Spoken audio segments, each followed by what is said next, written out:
Matthew Jacobs. Now that's a name I've not heard for a long time. Hello ladies and gentlemen, my name is Mr. TARDIS, and we're finally in December in regards to the Big Finish marathon where I'm making my way through the back catalogue of 2024 releases. We're nearly at the finish line is in sight, and who's greeting us there but another round of adventures with the 8th Doctor, Audacity, and Charlie. Just so you folks are caught up to date with the 8th Doctor adventures with Big Finish, firstly we have the 8th Doctor, Audacity, and Charlie, much earlier on in the 8th Doctor's life. We also have the 8th Doctor, Liv and Helen, which is later on in the 8th Doctor's life, but it's pre-Time War. And we also have the 8th Doctor, his great-grandson Alex, and also Cass, in the Time War. So if you're struggling to keep up with all of the 8th Doctor ranges, then I don't blame you. In late 2023, Big Finish introduced a brand new companion for the 8th Doctor, Audacity Montague, played by Jay Griffiths. Audacity is an early 19th century aristocrat who steals from the rich to give to the poor, and she teams up with the Doctor, and then they meet up later, they reconvene with Charlie Pollard. Now, an entire year later, that TARDIS team is back with Deadly Strangers. We have a trio of stories written by a great group of writers. We have Puccini and the Doctor by Matthew Jacobs, Women's Day Off by Lisa McMullen, and The Gloaming by Lauren Mooney and Stuart Pringle. And as you can see from the cover, the Mara from the 1980s is making a reappearance. 2024 has kind of been the year of the Mara because they brought the Mara back in a Torchwood box set called Art Decadence. I'm guessing they just recently got a hold of the rights to use the creature and thought, let's use them before we lose them again. But the eagle-eyed of you might have noticed one interesting writer in this lineup, Matthew Jacobs writing the first story, Puccini and the Doctor, because Matthew Jacobs was the screenwriter for the 1996 TV movie starring Paul McGann, and outside of a documentary, Who Am I?, which released a couple of years ago, this is Matthew Jacobs' first proper foray into Doctor Who since that TV movie nearly 20 years ago. After a really fun prologue where the Doctor tries to introduce Audacity to gramophones and vinyl and music, and basically just trying to get some culture on board the TARDIS once again, he decides, let's go and listen to some real music, and they go to the opening night of Madame Butterfly by Puccini in the early 20th century. Puccini here is played by Tim McInerney. And also, I learned during the behind the scenes for this box set that Tim McInerney is not how you pronounce his name, but after all these years of saying McInerney, it's become muscle memory now. I mean, no disrespect to Tim, I'm just petty. Tim McInerney. However, the opening night of Madame Butterfly does not go so well, so they decide to retool the play. And during this time of re-evaluation, Puccini decides to bring the Doctor, Charlie, and Audacity on board into essentially his entourage, with his wife Elvira, played by Sarah Laurie, and also Princess Tora, played by Tanya Rodriguez. And Princess Tora, no one knows where she came from, nobody knows which country she's apparently a princess of, and the mystery behind who the Doctor is intrigues Princess Tora incessantly. So it's part mystery, part road trip, as the 8th Doctor, Charlie, and Audacity try to figure out who Princess Tora is and just what Puccini has to do with her Machiavellian schemes. Princess Tura, what did you think of the opera tonight? Oh, I was too busy preparing this little shindig. I watched all the dress rehearsals, though. I adored it. Really? Why? Yes, do tell us why. Firstly, I think everyone sang in tune.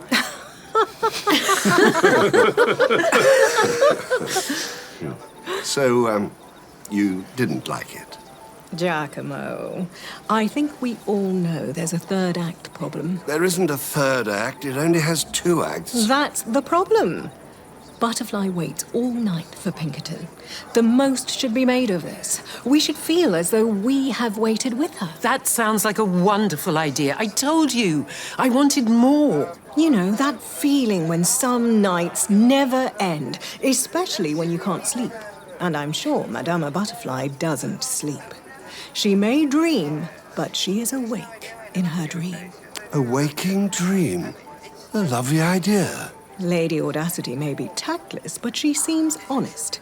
You might need to rewrite the opera, Giacomo. Oh, no, please, don't change anything because of me. No, you were right. The cast intonation was the best thing. Thank you. Cards on the table here, Puccini and the Doctor, is a wonderful, wonderful hour of Doctor Who. I adored this from start to finish, from the really charming opener where Charlie clearly has a bit of a crush on the Doctor and Audacity discovers some of her sketches and paintings that she's drawn of him, and ultimately Puccini and the Doctor is a story about love. It's not necessarily a love story in the conventional sense, but it is a story about the strong emotion, what it means to be human, and loving life and loving culture in general. And honestly, even if I didn't know that this was written by Matthew Jacobs, I'd be listening to this and thinking, something's up here. There's something on this writer's mind. And we know that Matthew Jacobs has been in a bit of a contemplative mood over the past few years, sort of re-evaluating what Doctor Who as a franchise, as a pop culture artifact, what it means to him. And it seems that Puccini and the Doctor is Matthew Jacobs still assessing what Doctor Who means to him all of these years later, far removed from the TV movie. Now, there is the retroactive clarification from the TV movie. If you remember in the TV movie, the opera that Grace Holloway goes to when she gets interrupted with a phone call was a Puccini opera. It was Madame Butterfly, and they start playing the music when she's at the operating table, and the Doctor hears the music, and then the Eighth Doctor's like, Puccini now was with him before he died. This is not that story. The Eighth Doctor remembers that encounter because it was pre-Seventh Doctor's death, obviously, and he's using the informed experience of that off-screen adventure to dictate his actions now in this one. But in the behind-the-scenes interviews, Matthew Jacobs says that he wanted to use music from the Puccini opera Turandot, basically the one with Nessun Dorma in it, but they couldn't afford the rights to it, so they settled for Madame Butterfly, and now a lot of this story hinges on the story of Turandot. The princess is literally called Princess Toro, but the text goes deeper than that. It makes me wonder if Matthew Jacobs, when writing the story, placed himself in the Puccini role in regards to his relationship with the Doctor, because, as explained in the TV movie, Puccini was not able to finish his musical Turandot. A friend had to finish it for him after he died. It was so sad, says the Eighth Doctor, and that could even be like an allegory for Matthew Jacobs' role in Doctor Who, where he wanted to make his masterpiece. He wanted to make this TV pilot as a big springboard for the future of a new era of Doctor Who in the 1990s, but it wasn't able to do that, and then somebody else later on, 10 years later, had to pick up the pieces that he left and then continue Doctor Who after that in 2005. But now, 20 years later, Doctor Who has come back into Matthew Jacobs' life, just like the Doctor does for Puccini in this story. And what does Doctor Who mean to Matthew Jacobs? If the mission statement for Puccini and the Doctor is any indication, it means love. To dive much deeper into it would involve spoilers, but I thought it was really beautiful and really intimate. This definitely felt like an auteur piece of Big Finish Doctor Who writing. I really, really enjoyed it, and there's a beautiful, wonderful scene that's plot-wise is almost throwaway, where Puccini is basically dabbling with a piano and is doing the melody to Nessun Dorma, and the Eighth Doctor walks in and they chat about it, about what the musical needs, and it's a really lovely scene, and it's two great actors. It's Paul McGann and Tim McInerney doing an amazing job, bouncing off each other, and they feel so human, they feel so alive, the characters feel so vivid, they leapt off the page. Maybe that's it. It goes home from there.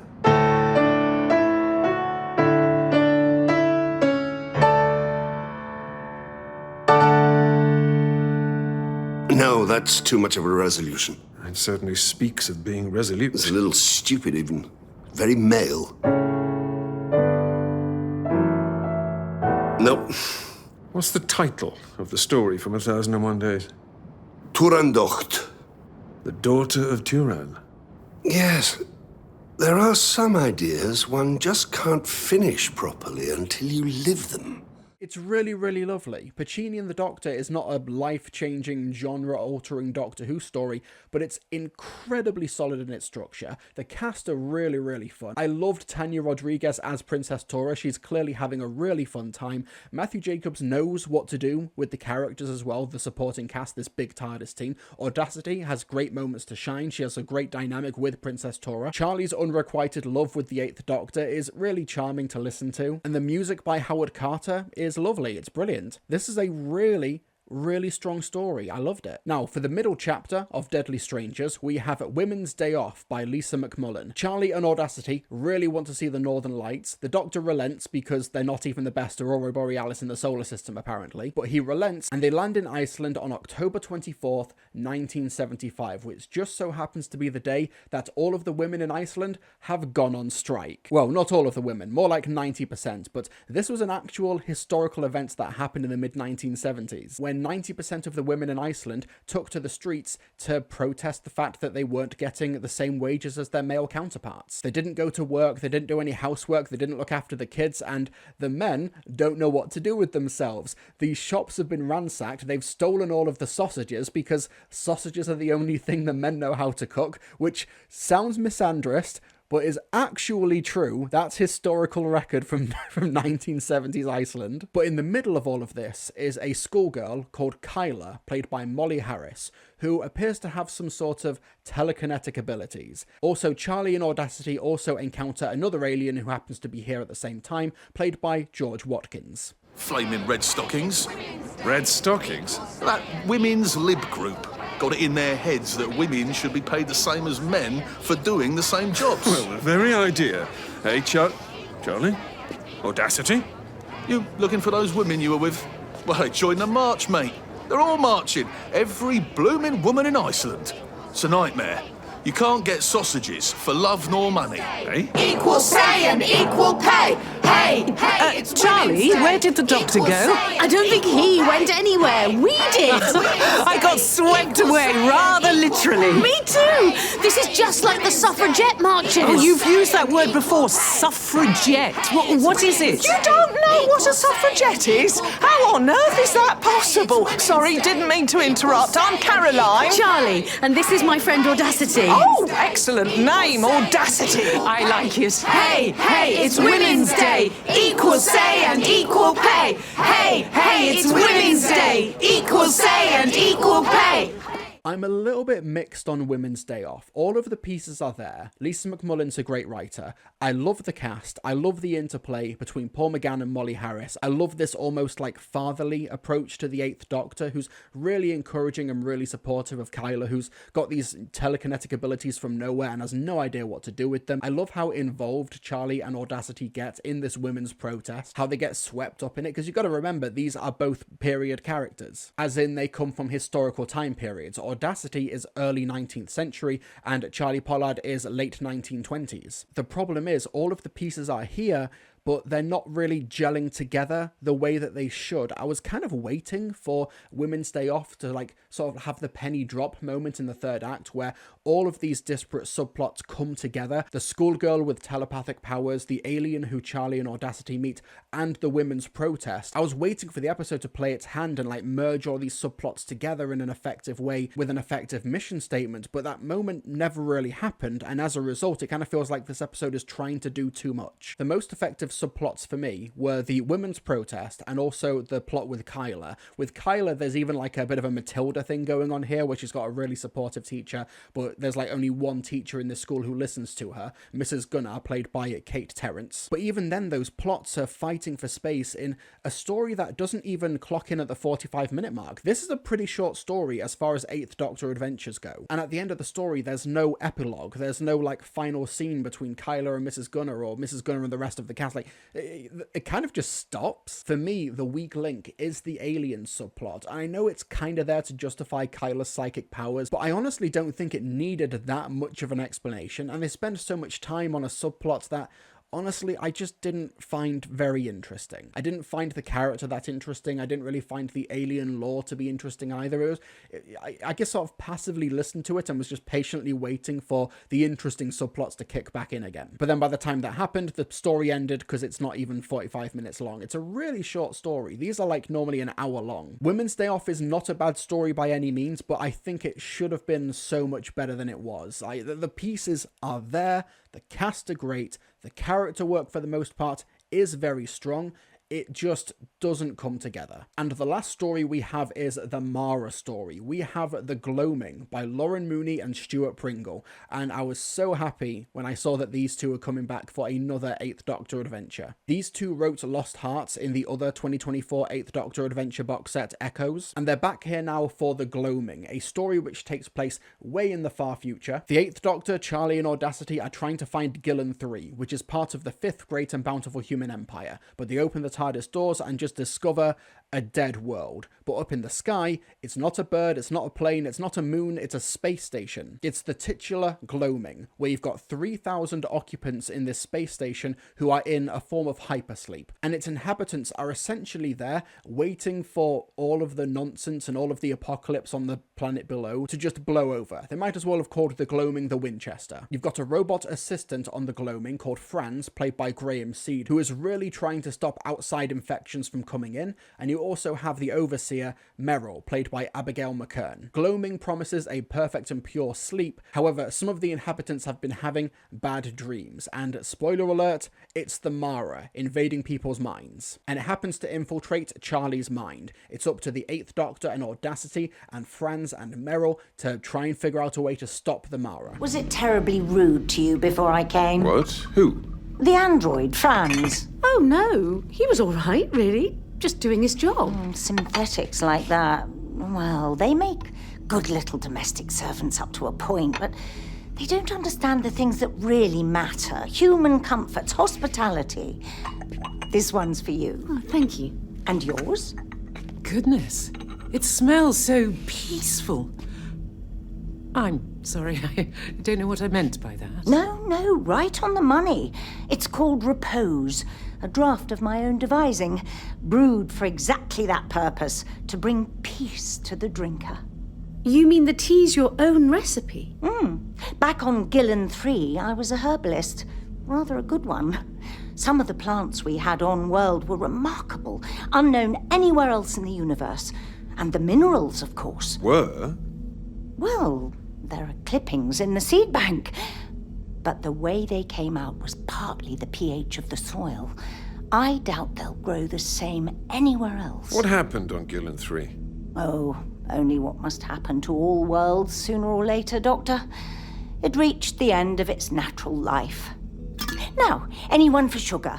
I really enjoyed this one, but for me, the Mara stuff was maybe the least interesting part about The Gloaming. I loved the world building of this sort of area where the rich and the wealthy and the bad people, basically, who ruined society, they get to essentially sleep through the apocalypse that they partially caused. This is personified by one of the occupants, Decker, played by Homer Toddywaller. He wakes up early because there's like a malfunction because the Mara's in there, and he's just an absolute piece of work. And one of the best scenes of the whole box set is Audacity just laying into him. But The Gloaming clearly has a lot on its mind. It's talking about the dangers of political and social apathy, which the Mara is able to take advantage of. And the Mara part of the story, while I think it's one of the least interesting parts about The Gloaming, I loved the scenes between the Mara and Charlie, where Charlie is trying to fight back against the Mara in a really different way to how Tegan did in the 1980s, because Charlie and Tegan, strong companions, but they're strong in very different ways. And the Mara trying to feed on her insecurities and how Charlie responds to that,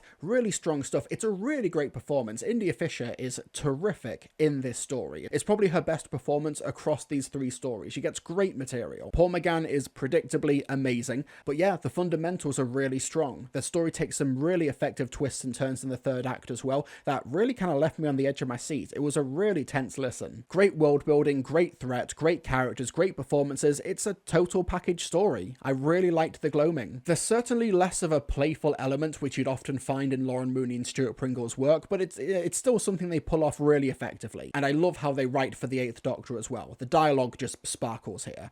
So overall, Deadly Strangers, really strong release. The only thing kind of holding it back is that Women's Day Off story, but like it's not a bad story. It just kind of feels like the pieces are there, they're just not really coming together. But Puccini and the Doctor, with a really, really strong script from a very personally introspective Matthew Jacobs, and The Gloaming with Lauren Mooney and Stuart Pringle, really, really strong stuff. This was very different in terms of vibe, in terms of tone. I loved the variety over the course of this box set as well. Really, really effective. All of the current 8th Doctor Doctor TARDIS teams have 2 companions in them right now, and you'd kind of expect some of them to get lost in the shuffle, but they're really doing strong work across the entire 8th Doctor range with all of the companions. Charlie and Audacity really get to shine in this box set. It's a really strong follow-up to Audacity and The Bleak Midwinter, and you know what? I think out of those 3, Deadly Strangers is the peak of this TARDIS team so far. And that's a really good sign for me, because it started strong, but it's still going from strength to strength. But yeah, that's Doctor Who The 8th Doctor Adventures Deadly Strangers. What did you think of the box set if you've listened to it so far? What do you think of Matthew Jacobs coming back to do a story for this box set? And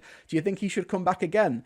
I would love for him to come back again. Maybe not even the 8th Doctor. Maybe he can mess around with another Doctor. That'd be really fun. But anyway, thank you so much for watching this video. Like, subscribe, leave a comment down below. YouTube memberships and Patreon helps to pay the bills. Thank you so much for watching, folks, and I'll see you all next time.